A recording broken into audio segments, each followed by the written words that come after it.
좀 부끄러운 이야기지만 많은 분들께서 저에게 어떻게 그렇게 말을 잘 하냐고 여쭤보시는데요. 드라마에서 배우들이 연기하는 거 보면 어떻게 저렇게 말을 잘할까 하고 이렇게 보잖아요. 근데 배우들끼리 그렇게 딱딱 말을 주고받으면서 논리적으로 말을 잘할 수 있게 되는 이유는 그 배우가 말을 잘 해설하기보다는 사전에 대본을 보면서 연습하고 리허설하면서 딱딱 합을 주고받으니까 그게 가능한 거죠. 저도 마찬가지예요.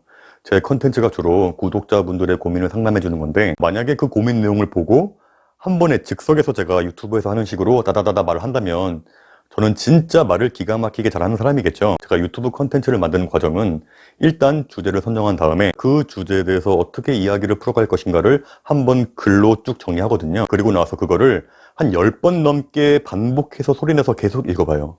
그렇게 읽어봐야 제 머릿속에 딱 들어오거든요. 그 다음에 그 내용들을 간결하게 압축해서 정리해서 이렇게 포스트잇에 커닝페이퍼를 이렇게 만듭니다. 포스트잇을 지금 말하고 있는 카메라 렌즈 밑에 이렇게 딱 붙여놔요. 잘 보이게.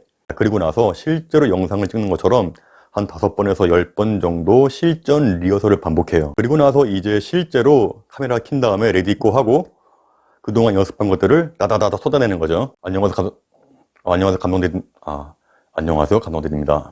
말을 좀 버벅거린 부분이나 아니면 좀 말문이 막혔던 부분, 그리고 이야기가 조금이라도 겹치거나 지루한 부분이 있다면 과감하게 잘라내버리고요. 그러니까 보시는 분들은 저 유튜버 말 정말 잘한다, 그렇게 느껴지는 거죠. 이거를 시간 비율로 보자면 이야기하려는 내용을 글로 정리하는 게 한 60%, 소리내서 읽고 반복 연습하고 리허설 하는 게 한 30%, 그리고 촬영과 편집은 각각 5%씩. 제가 이야기를 글로 정리하는 것에 가장 많이 시간을 투자하는 이유가 이게 제일 중요해서 그런 거예요. 목소들이 가구 짤 때 가장 많이 신경 쓰고 가장 많이 시간을 쓰는 게, 미리 스케치를 해보고 이 상판은 몇 센치로 하고 여기 하부는 몇 센치로 하고 서랍은 몇 센치로 하고 자재는 뭘 쓰고 여기는 어떻게 마감할 것인가, 그리고 어떻게 연결을 붙일 것인가. 왜냐면 이런 뼈대를 구성하는 작업을 제대로 해놔야지만 나중에 가구 짤 때 쉽게 술술술 짤 수 있거든요. 이 유튜브 컨텐츠도 마찬가지예요. 내가 이 이야기를 어떻게 풀어나갈 것인가, 어떻게 해야지 보시는 분들이 지루하지 않게 재미있게 나가지 않고 중간에 끝까지 보게 만들까를 연구한 다음에 글로 한번 정리를 하고 연습을 해야 촬영을 하고 편집하는 게 정말 쉽게 수월하게 잘 끝날 수가 있는 거죠. 유튜브 하시는 분들 중에서 저에게 가장 많이 물어보는 것 중에 하나가, 제가 평소에는 말 잘하는데 카메라만 켜면 내가 머릿속이 하얘지면서 무슨 말 하는지 모르겠다. 이유는 딱 하나예요. 하고자 하는 이야기를 글로 한번 정리 안 하고 이렇게 생각나는 대로 말하다 보니까 촬영이 정말 힘들고 어려워지는 거죠. 하려는 이야기를 글로 정리해서 소리내서 연습하고 읽고 실전 리허설 연습을 반복하면요, 촬영은 정말 쉬워요. 이런 단계를 거쳐야 촬영이 쉬울 뿐더러 제일 중요한 건 이 말할 때 되게 자연스럽게 말을 잘 하는 것처럼 보이게 돼요. 따라서 유튜브를 하시는 분들은 저에게 어떻게 해야 그렇게 말을 잘 할 수 있느냐를 물어보실 게 아니라 어떻게 하면 하고자 하는 말을 간결하게 글로 잘 정리할 수 있을까를 여쭤보시는 게 맞아요. 제가 예전에 말을 기가 막히게 잘하는 것처럼 보이는 연출법을 만든 영상이 있는데 보고 나서 한번 보시면 큰 도움 될 것 같고요. 근데 저는 어렸을 때부터 공부에는 좀 취미가 없었는데 글짓기는 정말 잘했어요. 어렸을 때부터 독후감이나 백일장 대회 나가면은 상을 많이 받고 그랬는데, 제가 딴 건 몰라도 제가 하려는 이야기를 좀 쉽게 간결하게 정리하는 능력은 좀 있는 것 같아요. 제가 글을 잘 쓰게 된 이유는 요즘에 와서 생각해보면 시를 정말 많이 읽고 써봤던 게 가장 큰 도움이 되었던 것 같아요. 여러분들 지금 저 보시면 믿기지 않겠지만 어렸을 때부터 시 쓰고 읽는 거 되게 좋아했거든요. 저는 주의가 산만한 건 아닌데 잡생각이 많다 그러죠. 전형적인 INFJ인데, 예를 들면 수업 시간에 이렇게 창밖에 보잖아요. 이렇게 새가 왔다 갔다 한다 치면은 저 새는 왜 왔다 갔다 할까, 어디로 갈까, 무슨 생각하고 있을까, 그런 생각들이 꼬리에 꼬리를 물면서 나만의 공상의 세계에 빠져들게 돼요. 그리고 그런 생각들을 막 혼자 노트에다가 시를 썼어요. 특히 국어 선생님께서 저를 되게 이뻐하셨어요. 제가 시를 쓰면은 보여드리고 이거 어떠냐고 막 물어봤거든요, 귀엽게. 제가 시를 많이 읽었던 이유는 책을 좋아하긴 했는데 제가 좀 잡생각이 많아서 이 긴 책을 오랫동안 못 읽어요. 근데 시집은 얇으니까 금방 읽을 수 있잖아요.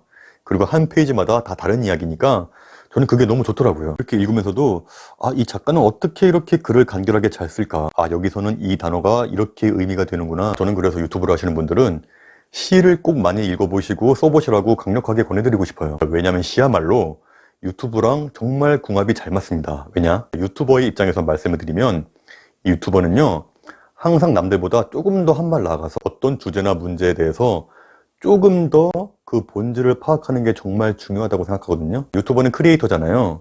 어떤 것을 창조해내는 사람. 저에게는 그게 이야기죠. 내가 하고자 하는 이야기가 사람들에게 뭐 재미를 주든 뭐 여운을 주든 뭐 깨달음을 주든 사람들이 가지고 있는 니즈나 욕망 혹은 그 사람이 가지고 있는 문제의 본질적인 원인을 빨리 캐치하고 발견하는 능력이 그 유튜버 같은 크리에이터한테는 정말 중요하다고 느껴요. 말씀을 잘하시는 유튜버분들을 보면 딱 저는 그게 보여요. 이분은 정말 글을 잘 쓰시는 분이구나. 왜냐면 유튜브는 강의가 아니거든요. 최대한 10분 안팎의 시간 내에 짧게 간결하게 압축을 해서 좀 지루하지 않게 빨리 서론, 본론, 결론의 이야기를 만들어내야 됩니다. 따라서 1인 토크 컨텐츠를 준비하시는 분들은 이렇게 하고자 하는 이야기를 간결하게 글로 정리하는 능력이 정말 중요한데, 시인들은 독자들에게 최대한 짧은 글로 많은 여운과 감동을 주기 위해서 단어 하나하나의 의미를 부여하고 최대한 글을 깔끔하게 간결하게 담백하게 쓰는 전문가들이거든요. 따라서 시를 많이 읽게 되면 자기의 생각을 정리하고 표현하는 능력을 극대화시킬 수 있고요. 그리고 그동안 무심코 지나쳤던 사소한 것들이나 뭐 사소한 일상에 대해서도 어떤 의미를 부여할 수 있고요. 다른 사람의 생각과 인사이트를 볼 수 있어서 그 세상을 바라보는 시야가 넓어질 수밖에 없다. 근데 시를 안 좋아하시는 분들은 이런 이유 때문에 많이 싫어하시는데, 일단 너무 지루하다, 그리고 어렵다, 그리고 무슨 말을 하는지 모르겠다. 그래서 제가 준비했습니다. 시를 읽고 싶어도 이런 이유로 시를 안 좋아하시는 분들에게 강력 추천합니다. 책이 아무리 좋아도 제 컨텐츠에 맞지 않으면 저는 웬만하면 좀 정중하게 거절하는 편인데, 책을 만드신 분이 나태주 시인이신데 그분께서 쓴 시가 아니라 이분께서 어렸을 때부터 자라오면서 힘든 시기 거치면서 그 많은 위로와 상처가 치유가 되었던 전 세계의 유명한 시인들의 유명한 시들을 한데 묶어놓은 책이에요. 근데 단지 시만 그대로 옮겨놨다면 아마 제가 추천을 안 드렸을 것 같은데, 이 책이 정말 좋은 게 이렇게 시 옆에다가 나태주 시인께서 직접 이 시에 대한 해설을 해줘요. 본인이 어떤 시기에 이 시를 읽게 되었고 이 시에는 어떤 의미가 있고 이 시를 보고 어떤 감정을 느꼈는지, 그리고 그 작가가 살고 있던 당시 시대적인 배경, 이런 것들을 마치 여행 가이드처럼 자세하게 재밌게 알려줍니다. 시를 안 좋아하시는 분들도 재밌게 볼 수 있어요. 빅토르 위고, 헤르만 헤세, 그리고 톨스토이, 섹스피어, 뭐 랭보 등등. 제가 읽고 울컥했던 시 하나를 읽어드릴게요. 보이스카웃을 창시하신 로버트 베이든 파월님의 글인데, 제목은 아이를 얕보지 마세요. 아이를 얕보지 마세요. 그 아이의 집이 평범하고 보잘것없는 집이라고. 아이를 얕보지 마세요. 링컨의 집도 통나무 집이었습니다. 부모가 무식하다고 아이를 얕보지 마세요. 섹스피어의 아버지는 자신의 이름조차 쓸 수 없었습니다. 보잘것없는 직업을 가졌다고 아이를 얕보지 마세요. 작가 존 버니언도 게임쟁이였습니다. 몸에 장애가 있다고 해서 아이를 얕보지 마세요. 밀턴도 시각장애인이었습니다. 아이를 얕보지 마세요. 그들이 인생살이 있어서 언젠가는 앞장설 수 있어서가 아니라 그것은 옳은 일이 아니고 불친절하고 무례한 일이기 때문입니다. 역시 마찬가지로 시 옆에 이분이 보이스카웃을 만드신 분이고 왜 이 글을 썼고 이 당시의 시기는 어떤 시기였는지가 자세히 나와 있어요. 정말 재밌습니다. 여러분께서 이 책을 사시게 되면 그 시대를 초월하는 기라성 같은 작가 시인들의 작품 250가지를 한 번에 볼 수 있고요. 시 안에 숨겨진 의미와 그 시대의 배경, 그리고 나태주 시인께서 이 시를 보고 어떤 감정이 들었고 어떤 걸 느꼈는지, 이러한 것들이 총망라가 되어 있습니다. 저는 받자마자 너무 재밌어가지고 2시간 만에 다 읽었어요. 유튜브 하시는 분들이나 혹은 자기의 생각을 잘 정리해서 표현하고 싶으신 분들은 이 책이 정말 도움이 되실 겁니다. 자, 오늘 이야기 여기까지 할게요. 감사합니다.